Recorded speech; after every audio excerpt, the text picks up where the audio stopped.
Assalamualaikum dan salam sejahtera. Saya Alia Zuhani binti Suhaimin, nomor matriks PT24110150. Saya akan bentangkan pengenalan pneumothorax. Pneumothorax ini dia adalah salah satu trauma dada. Trauma dada ini merupakan salah satu kecederaan akut yang serius dalam bidang sains sukan.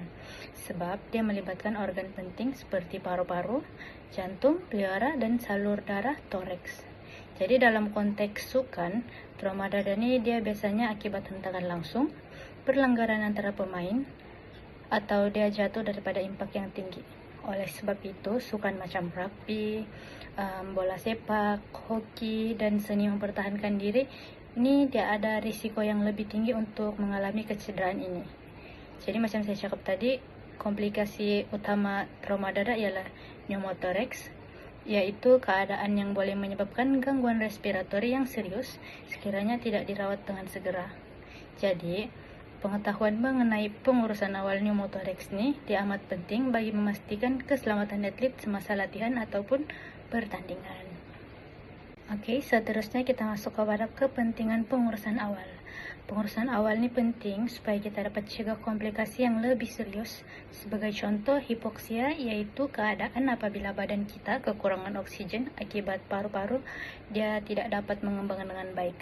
Selain itu juga, ia dapat mengurangkan risiko kejutan obstruktif yaitu keadaan apabila tekanan udara yang tinggi menekan jantung dan saluran darah sehingga mengganggu peredaran darah. Jika tidak dirawat dengan segera, keadaan ini dia boleh menyebabkan kegagalan respiratori, yaitu paru-paru tidak lagi mampu menjalankan fungsi pernafasan yang berkesan. Oke, seterusnya definisi pneumothorax. Sebelum saya start, pneumo ini maksud di udara, thorax ini bermaksud dada. Basically, pneumothorax ini ialah keadaan apabila paru-paru terkumpul di ruang pleura, yaitu ruang di antara paru-paru dan dinding dada.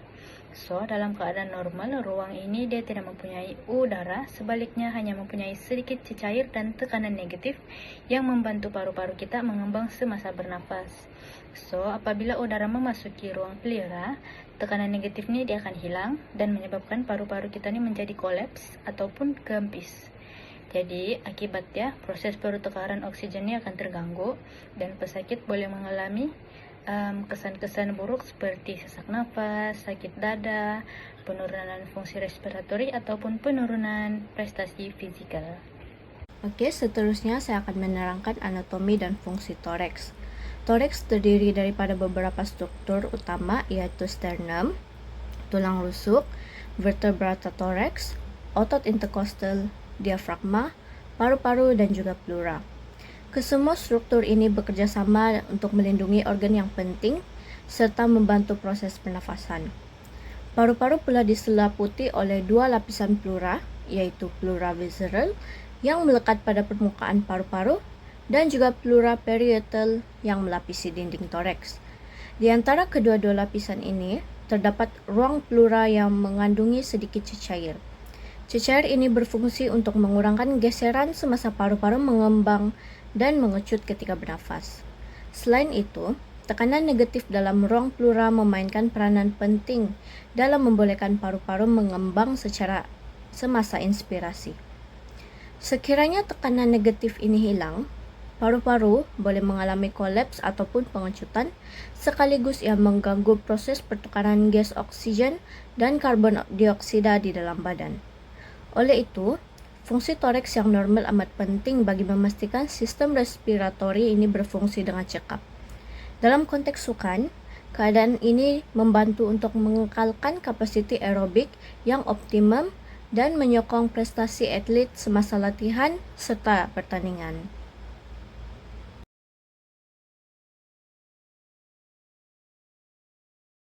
Kita masuk kepada jenis pneumothorax yang pertama, yaitu simple pneumothorax, yaitu keadaan apabila udara yang terkumpul dalam ruang pleura, yaitu ruang di antara paru-paru dan dinding dada. Jadi, pengumpulan udara ini dia menyebabkan paru-paru mengalami kolaps separah, yang bermaksud hanya sebahagian daripada paru-paru yang kempis dan tidak dapat mengembang dengan sempurna.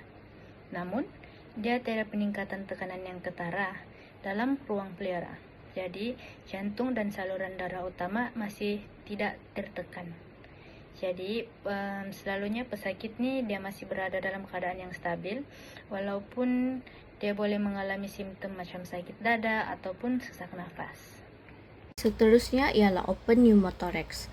Kecederaan ini berlaku apabila terdapat luka terbuka pada dinding dada yang membolehkan udara keluar atau masuk melalui luka tersebut, atau dikenali sebagai sucking chest wound.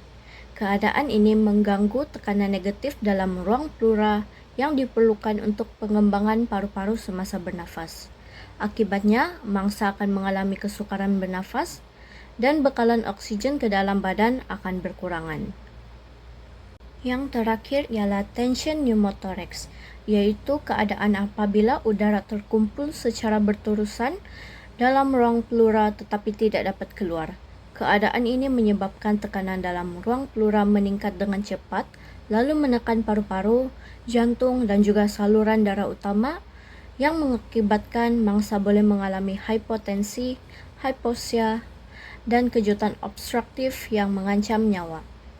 Oleh sebab itu, tension pneumothorax ini dianggap sebagai kecemasan perubatan yang serius dan memerlukan rawatan segera seperti needle decompression dan tube thoracostomy untuk mengurangkan tekanan serta memulihkan fungsi pernafasan.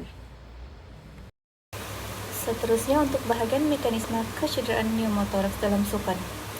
Pneumothorax berlaku akibat trauma langsung atau tidak langsung pada dada yang menyebabkan udara memasuki ruang pleura dan mengganggu pengembangan paru-paru.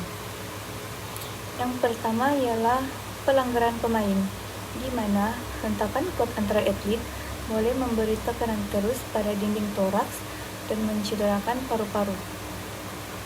Yang kedua ialah hentakan objek keras, contohnya bola, kayu hoki, atau peralatan sukan yang mengenai dada secara terus dan menyebabkan trauma tumpul. Yang ketiga ialah jatuhan berimpak tinggi, yaitu apabila atlet jatuh ke permukaan yang keras dan menyebabkan tekanan kuat pada rusuk dan tisu paru-paru. Seterusnya ialah patah tulang rusuk, di mana tulang yang patah boleh mencederakan pleura atau paru-paru sehingga menyebabkan kebocoran udara ke ruang pleura. Terakhir sekali ialah trauma penetrasi, yaitu apabila objek tajam menembusi dinding dada dan menyebabkan kecederaan yang lebih serius serta risiko pneumothorax yang tinggi. Semua mekanisme ini boleh berlaku terutamanya dalam sukan kontak seperti rugby, hoki ice, dan bola sepak Amerika yang mempunyai risiko pelanggaran yang tinggi. Untuk bahagian tanda dan simptom pneumothorax, ia bergantung kepada tahap kecederaan dan jumlah udara yang terkumpul dalam ruang pleura. Simptom pertama ialah sesak nafas. Hal ini berlaku karena paru-paru tidak dapat mengembang dengan normal. Jadi simptom kedua ialah sakit dada secara tiba-tiba. Hal ini disebabkan oleh tekanan udara dalam ruang pleura yang merangsang lapisan pleura. Simptom ketiga ialah pernafasan cepat, di mana badan coba mengimbangi kekurangan oksigen dengan meningkatkan kadar pernafasan. Lagi simptom keempat pula ialah denyutan nadi meningkat. Hal ini karena jantung bekerja lebih laju untuk menghantar oksigen ke seluruh badan. Simptom yang kelima pula ialah penurunan bunyi pernafasan, di mana bunyi nafas pada bahagian paru-paru yang terjejas menjadi lemah atau tidak kedengaran semasa pemeriksaan. Seterusnya ialah cyanosis, yaitu perubahan warna kebiruan pada bibir atau ujung jari akibat kekurangan oksigen dalam darah. Akhir sekali ialah keletihan melampau, di mana atlet cepat letih karena bekalan oksigen ke otot berkurang. Untuk kes yang lebih serius, yaitu tension pneumothorax atau tanda kritikal, termasuklah distensi vena, jubela, hipotensi, trakea beralih, dan penurunan tahap kesedaran. Keadaan ini menunjukkan kecemasan yang boleh mengancam nyawa jika tidak rawat dengan kadar yang segera. Seterusnya ialah penilaian kecemasan primer menggunakan kaedah DRABC atau lebih dikenali sebagai Dr. ABC. Kaedah ini digunakan untuk mengenal pasti masalah yang mengancam nyawa sebelum rawatan lanjut diberikan. Huruf D bermaksud danger, iaitu kita perlu memastikan kawasan kejadian selamat untuk atlet, penyelamat dan orang sekeliling. R ialah respons, di mana kita menilai tahap kesedaran atlet dengan bertanya atau memberi rangsangan secara lembut. Manakala E ialah airway, iaitu memastikan saluran pernafasan atlet terbuka dan tidak terhalang. Seterusnya, B bermaksud breathing, iaitu menilai kadar corak dan bunyi pernafasan. Dalam kes pneumotoraks, atlet mungkin mengalami sesak nafas atau pernafasan yang cepat. Akhir sekali ialah C untuk circulation, iaitu memeriksa nadi dan tekanan darah serta melihat tanda-tanda peredaran darah yang tidak stabil. Tujuan penilaian ini adalah untuk mengenal pasti kecederaan yang mengancam nyawa, memastikan atlet berada dalam keadaan stabil dan membolehkan rawatan awal diberikan dengan segera. Selepas atlet stabil, kita meneruskan dengan penilaian sekunder menggunakan kaedah TOTAPS. TOTAPS. Huruf T yang pertama ialah talk, iaitu bertanya kepada atlet tentang lokasi kesakitan, bagaimana kecederaan berlaku, simptom yang dialami dan sama ada mereka mengalami kesukaran bernafas atau tidak. O ialah observe, iaitu memerhati corak pernafasan, pergerakan dada, warna kulit dan tanda-tanda kecemasan seperti bibir kebiruan atau berpeluh. T seterusnya ialah untuk touch, di mana kita melakukan palpasi pada kawasan toraks untuk mengesan kesakitan, deformity atau ketidakstabilan. E pula ialah active movement, iaitu meminta atlet bergerak sendiri hanya jika keadaan selamat. Jika pergerakan menyebabkan sakit atau sesak nafas, ujian hendaklah dihentikan dengan segera. Manakala P ialah passive movement, iaitu penguji menggerakkan anggota dengan berhati-hati untuk menilai fungsi jika sesuai. Akhir sekali, S ialah skills test. Namun, bagi atlet yang disyaki mengalami pneumotoraks, ujian kemahiran tidak digalakkan kerana boleh memburukkan keadaan. Selepas penilaian selesai dan pneumotoraks disyaki, rawatan awal perlu diberikan dengan segera. Pertama, hentikan aktiviti sukan serta-merta bagi mengelakkan kecederaan menjadi lebih teruk. Yang kedua, berikan oksigen tambahan jika tersedia bagi membantu meningkatkan bekalan oksigen kepada badan. Seterusnya, letakkan atlet dalam posisi yang selesa, kebiasaannya dalam keadaan separa duduk, kerana posisi ini dia akan memudahkan proses pernafasan. Selain itu, kurangkan pergerakan fizikal supaya paru-paru tidak mengalami tekanan tambahan.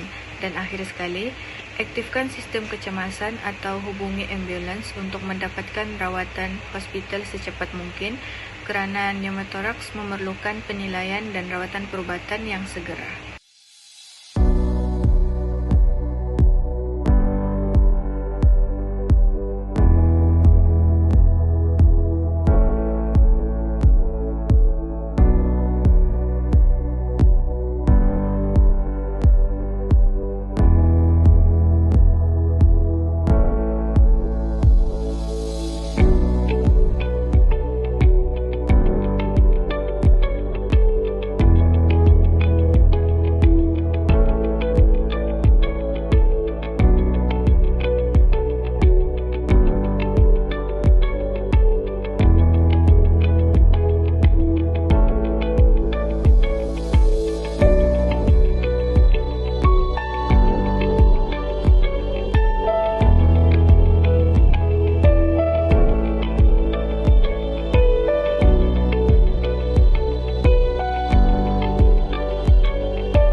Seterusnya kita masuk ke kajian case. Kajian case pertama ialah traumatic pneumothorax following volleyball injury. Ini seorang pemain bola tampar, dia mengalami pelanggaran dengan pemain lain masa permainan. Terus dia terima hentakan yang kuat pada bahagian dada. Lepas itu dia mengalami sakit dada serta kesukaran untuk bernapas. Terus kena hantar pergi pemeriksaan selanjutnya. Simptom yang atletnya alami, dia sakit dada selepas hentakan, kesukaran untuk bernafas, ketidakselesaan ketika bergerak, dan penurunan prestasi semasa aktiviti fisikal. Dia diagnosis X-ray awal tidak menunjukkan kecederaan yang jelas, tapi setelah melakukan CT scan, keputusan dia menunjukkan bahwa dia mengalami pneumotoraks akibat trauma. Rawatan yang diterima ialah pemantauan keadaan paru-paru, rehat daripada latihan dan pertandingan, pemeriksaan susulan, terus rawatan lanjut ketika keadaan bertambah lebih teruk. Hasil rawatan mendapatkan bahwa atlet dia menunjukkan pemulihan yang baik selepas rawatan dan kembali menyertai aktiviti bola tampar secara berperingkat selepas paru-paru pulih sepenuhnya. Kajian case seterusnya ialah pneumotoraks akibat trauma tumpul semasa perlawanan bola sepak.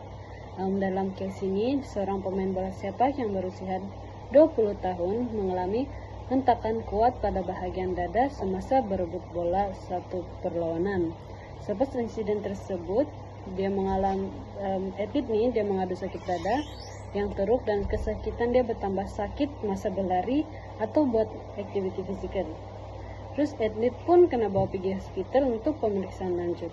Dan simptom yang didapati oleh atlet ialah sakit dada yang kuat, kesukaran bernafas ringan, ketidakselesaan semasa melakukan pergerakan fisikal, dan kesakitan meningkat semasa bersenam. Dia didiagnosis pada X-ray awal dia nampak normal, tapi lepas buat CT scan dia disahkan mengalami pneumotoraks 15% akibat trauma. Rawatan yang dia ambil ialah pemantauan rapi di hospital, rehat daripada aktiviti sukan, pemeriksaan rawatan susulan berkala, tiada pemasangan tiup dada diperlukan. Hasil daripada rawatan itu, atlet dia menunjukkan pemulihan yang baik dan dibenarkan kembali bermain bola sepak selepas kira-kira 3 minggu tanpa komplikasi lanjut. Secara keseluruhannya, pneumotoraks ini ialah kecederaan trauma dada yang boleh mengancam nyawa. Penilaian awal seperti Dr. ABC dan Toteps ini dia dapat membantu mengenal pasti kecederaan dengan lebih cepat. Pengurusan awal ini yang betul seperti menghentikan aktiviti, memberi oksigen, dan rujukan kecemasan dapat mengurangkan komplikasi. Kerjasama pegawai sains sukan, perubatan, dan jurulatih juga penting untuk memastikan keselamatan serta pemulihan atlet. Sekian dari kami, terima kasih.